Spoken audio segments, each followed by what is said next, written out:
Olha, já aconteceu, de tomar uma decisão e depois ficar pensando, ué, mas por que eu fiz isso? Tipo, comprar algo quase no impulso ou então aceitar uma ideia sem pensar muito. Sim, sim. Ou seguir alguém na rede social e nem saber direito por quê, né? Exato. Pois é. Hoje a gente vai mergulhar numa análise baseada num material bem interessante que fala justamente disso. Os tais gatilhos mentais. A fonte principal que a gente olhou foi um vídeo no YouTube, aquele Como Usar Gatilhos Mentais Diariamente. Esse mesmo. E a ideia ali é que essas reações não são por acaso, sabe? É quase uma engenharia de comportamento que rola por baixo dos panos. É fascinante, né? Porque a premissa é, nosso cérebro ele é otimizado para economizar energia. E para fazer isso, ele cria atalhos, padrões de resposta rápida para certos estímulos, que são os gatilhos. Exatamente. E eles disparam decisões que parecem automáticas, muitas vezes sem passar pelo nosso radar consciente e crítico. Entender isso é tipo assim, entender uma camada bem fundamental da comunicação na influência. Então, nossa ideia aqui é destrinchar alguns dos gatilhos mais fortes que esse material comenta. Mas não ficar só na teoria, né? Ver como eles aparecem no dia a dia, numa conversa importante, num relacionamento, numa venda. Na rede social, tá em todo lugar. Isso. É pra gente olhar pra comunicação de um jeito mais estratégico, talvez. Vamos passar por autoridade, escassez, antecipação, prova social, medo, reciprocidade e urgência. São como chaves, né, para abrir certas portas na cabeça das pessoas. Podemos começar pela autoridade, então. Esse gatilho pega naquela nossa tendência quase instintiva mesmo, de confiar, de seguir quem a gente percebe como líder, como especialista. Tem a ver com a evolução, né? O material fala disso, seguir líderes na tribo. Exato. Era questão de sobrevivência. É verdade. E o exemplo clássico que o material traz é o do médico de jaleco branco. Muitas vezes, antes mesmo dele explicar o diagnóstico, a gente já está predisposto a aceitar, a confiar. Total. E não é só o diploma, né? É o conjunto. A postura, o ambiente, o jaleco como símbolo. Sim. E o interessante é que essa autoridade é, em grande parte, uma percepção, né? Que se constrói. Precisamente. A autoridade de verdade, como o material explora, raramente precisa ser gritada. Ela é reconhecida. No comportamento. Como assim? Uma postura calma, assertiva, domínio do assunto, sabe? A capacidade de ouvir, até o jeito de usar o silêncio. Tudo isso comunica. Nossa, e qual o efeito disso? Essa percepção diminui a resistência. Dá mais peso para as palavras de quem tem essa autoridade percebida. E o material usa um exemplo forte para isso, né? Aquele do interrogatório. Do FBI, sim. O agente que fica calado só observando. Aquela calma, aquele silêncio, passa uma autoridade tão fria assim que o suspeito pode desmoronar, achando que o agente já sabe tudo. É um jogo psicológico pesado. Isso me faz pensar, como é que se constrói essa percepção? De propósito, assim. Boa pergunta. E o material dá umas dicas práticas. Começa na linguagem. Frase curta, direta, verbo de ação. Evitar muito diminutivo, muita hesitação, ficar pedindo desculpa toda hora. Tipo, afirmar mais, né? Isso funciona em vez de, eu acho que talvez possa ser interessante. Exato. E a voz também. Um tom mais calmo, baixo, com pausas no lugar certo. Isso sinaliza controle. Uma voz muito rápida, aguda, pode minar a percepção. Faz sentido. E a postura corporal também, imagino. O material fala disso, né? Postura firme, ombros para trás, queixo alinhado, movimentos controlados, não agitados. E tem a reputação, claro, que se constrói com o tempo, nas ações, nos resultados e no que os outros falam. Consistência é chave. Com certeza. E o contexto influencia muito. Em crise, a gente busca mais por figuras de autoridade, né? Para ter segurança. Mas aí tem o perigo do mau uso. Tipo o exemplo de Hitler que o material cita, usando a estética da autoridade para manipular. Exato. E o contraste com o Mandela, por exemplo. A postura firme, inabalável, mesmo sob pressão. comunicava uma autoridade moral imensa. Então é algo que se solidifica com tempo, consistência e integridade, né? Entendi. Então a autoridade nos guia pela percepção de liderança. Mas, e quando não é a pessoa, mas a sensação de que algo está acabando, que vai sumir? Isso leva para outro gatilho, né?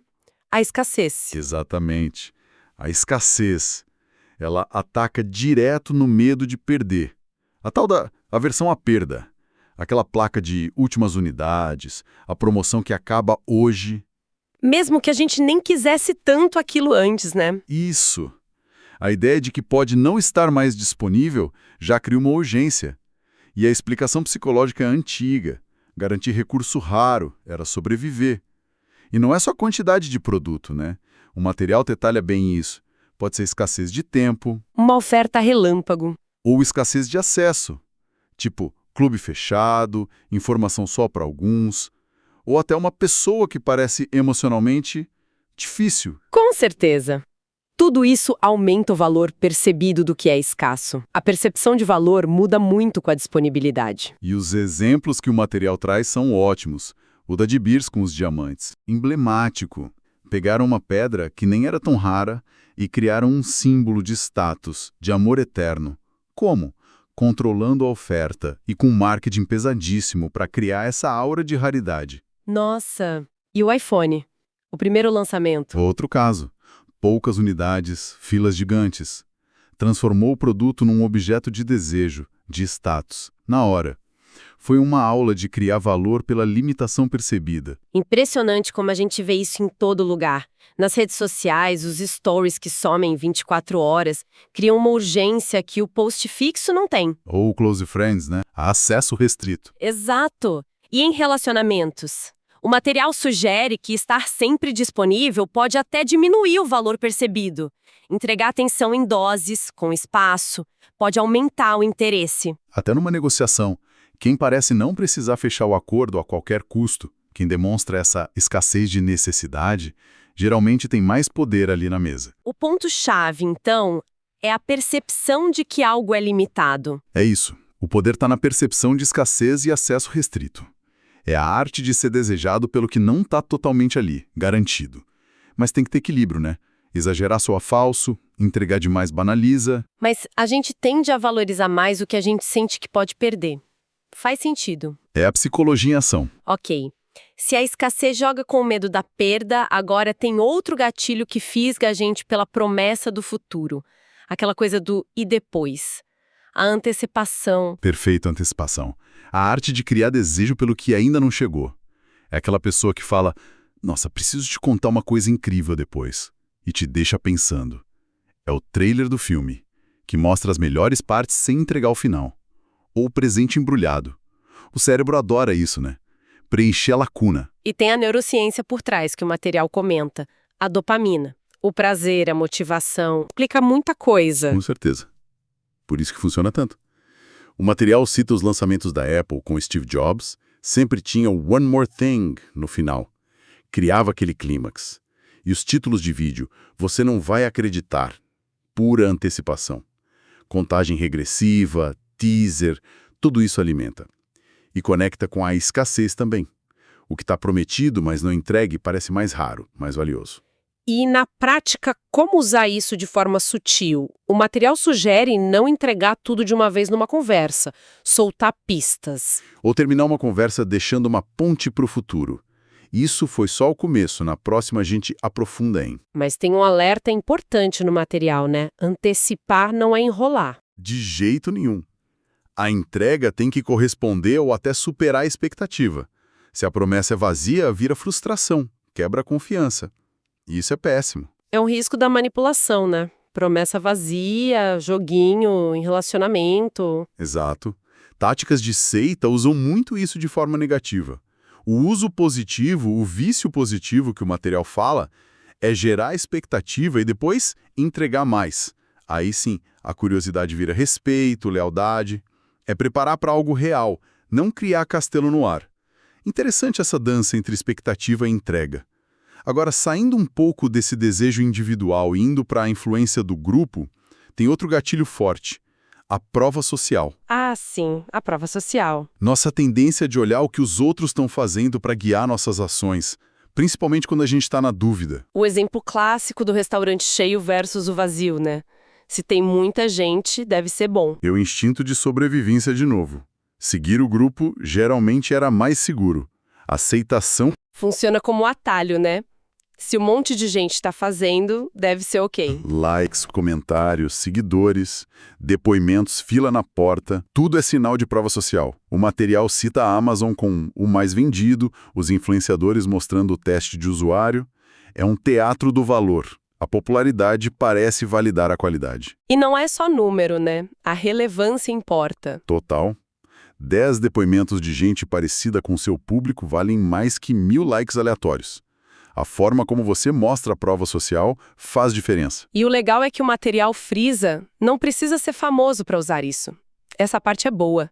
Mesmo começando, dá para usar o que já tem, print de elogio. Com permissão, claro. Sim, foto de evento, mostrar resultado de projeto, mesmo pequeno. Estratégias indiretas também. Mostrar interação, comentário relevante, bastidor com gente. A chave é a consistência. Mostrar que tem validação rolando. O ponto central é demonstrar que outros valorizam, de um jeito que faça sentido para quem você quer alcançar. É usar a prova social que tem para construir mais, né? Isso. Cria uma influência silenciosa, a percepção de que você está lidando com algo que outros já aprovaram. A multidão meio que faz o trabalho de convencer por você. Mas, claro, tem o risco do efeito manada, né? Seguir o grupo mesmo quando tá errado. Verdade, tem esse lado. Agora, voltando para as emoções mais viscerais, tem um gatilho que o material diz ser o mais primitivo, que age antes da razão: o medo. Sim, o medo. O arrepio na espinha com barulho estranho é a resposta de sobrevivência na veia. E por ser tão básico, é muito usado e explorado. Na publicidade, não corro risco. Na política, se o outro ganhar. Exato. Psicologicamente, o medo deixa a gente mais com o pé receptivo a uma direção, buscando segurança. Medo de perder, de sentir dor, de ser excluído, de fracassar, de passar vergonha. E tem a aversão à perda, né?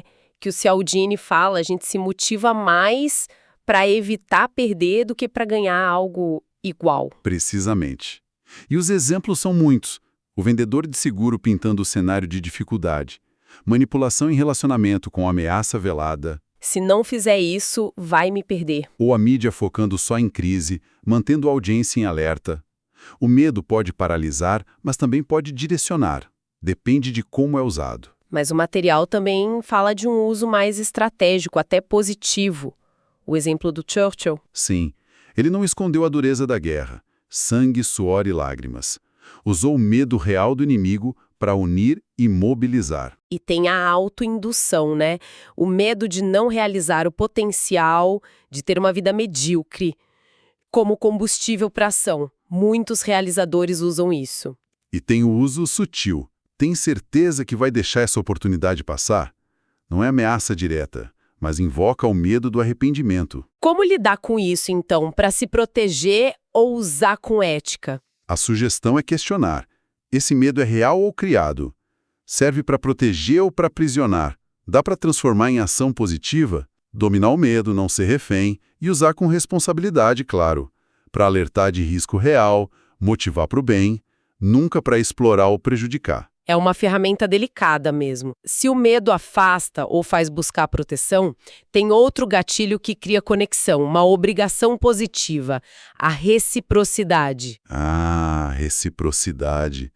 Aquela sensação de que a gente precisa retribuir um favor, um presente, um gesto, mesmo sem ter pedido.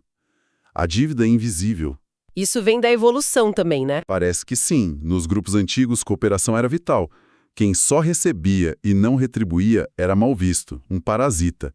Ficou essa programação para a gente querer quitar as dívidas sociais. E hoje, como aparece, o material fala muito de negócio, marketing, amostra grátis, e-book. Conteúdo de valor de graça. A ideia é dar algo primeiro, criar um sentimento de débito, aí aumenta a chance da pessoa retribuir depois. Comprando, assinando ou só tendo uma imagem melhor da marca, da pessoa. Mas tem que parecer genuíno, né? Não uma troca óbvia. Claro. E tem um nível mais avançado que o material fala: a dívida emocional. Exato. Quando alguém te ajuda muito no momento difícil, faz um favor inesperado e valioso, isso cria um laço forte, lealdade, às vezes até uma dependência, que torna difícil dizer não depois. E como aplicar isso estrategicamente? A ideia é dar antes de receber. Basicamente, oferecer valor, ajudar com um problema, compartilhar algo útil, ouvir de verdade, elogiar sinceramente, plantar sementes de boa vontade, para criar alianças silenciosas, né? Que podem ajudar depois numa disputa na empresa, por exemplo. E tem a sutileza da paciência. Às vezes, deixar a dívida em aberto, não cobrar logo, aumenta o desconforto do outro e a vontade dele de compensar. Quase como esquecer o favor, para a pessoa sentir que precisa retribuir por iniciativa própria. Isso. Mas com cuidado para não parecer jogo ou manipulação. A linha é tênue. O material diferencia a generosidade estratégica, dar valor genuinamente, sabendo que isso fortalece laços, do investimento transacional, né? Dar esperando o retorno imediato. Exato. Se um doador estratégico, que contribui consistentemente, cria um capital social enorme. O poder não é cobrar, mas sutilmente colocar o outro na posição de sentir que deve algo e querer retribuir. Entendi. A reciprocidade constrói pontes. Mas e quando precisa de ação rápida? Vencer a procrastinação. Aí vem o último gatilho. A urgência. A urgência? O agora ou nunca. É diferente da escassez, que é sobre quantidade, poucas unidades. A urgência é sobre tempo. Oferta termina hoje. O objetivo é driblar a procrastinação, acelerar a decisão, botar a mente em alerta para não perder. E funciona, né? Mesmo a gente sabendo que pode ser truque. Contador regressivo, última chance, ligue nos próximos 10 minutos. O cérebro odeia perder oportunidade, o tal do FOMO. A pressão do tempo pega. E não é só em venda. O material fala de uso sutil. Em relacionamento, sumir um pouco ou dar uma resposta tipo, ok, como quiser, pode criar urgência no outro. Medo de que a conexão esteja acabando ali. Ou no trabalho, agir como alguém com tempo limitado, com prioridades, aumenta o valor da sua atenção, cria urgência nos outros para conseguir falar com você. E como aplicar isso na prática? Não dar acesso ilimitado ao tempo, à atenção. Isso. Ter limites claros comunica valor. Outra coisa é viver com um propósito claro. Ter uma agenda. Isso transparece e gera urgência nos outros. Essa pessoa está indo para algum lugar. Melhor me conectar logo. Em sedução, negociação, só tenho hoje para conversar. Aumenta o valor da interação. E na liderança, criar senso de urgência saudável com metas e prazos claros é fundamental para mover a equipe. Mas tem um ponto importante. A urgência estratégica funciona sem demonstrar desespero, né? Crucial. Quem parece ansioso, necessitado, perde valor. A ideia é controlar o relógio da situação, não ser controlado por ele. É fazer os outros correrem enquanto você parece andar calmo, mas com direção. Perfeito. A urgência eficaz é percebida, não gritada com ansiedade. É a calma de quem sabe que o tempo é valioso. Amarrando tudo isso, então, fica muito claro que esses gatilhos mentais são forças poderosas, né? Agem muito no subconsciente, guiando nossas decisões. Entender isso não é só para influenciar, mas para sacar como a gente é influenciado todo dia. Com certeza. É psicologia aplicada pura. O ponto-chave é ter essa consciência das nossas reações, das dinâmicas ao redor. Exato. E lembrar que o próprio material diz que esses são só alguns gatilhos. É um universo imenso da natureza humana, essa coisa de estímulo, emoção, decisão. Totalmente. E para fechar, fica uma provocação para a gente pensar, vinda dessa análise toda. O material bate muito na tecla da estratégia por trás dos gatilhos. Onde será que fica a linha ética nisso tudo? Boa pergunta. Qual a diferença entre usar esses princípios de forma habilidosa, persuasiva e a manipulação direta? Especialmente porque muito do efeito é subconsciente para quem recebe a mensagem. Fica aí a questão.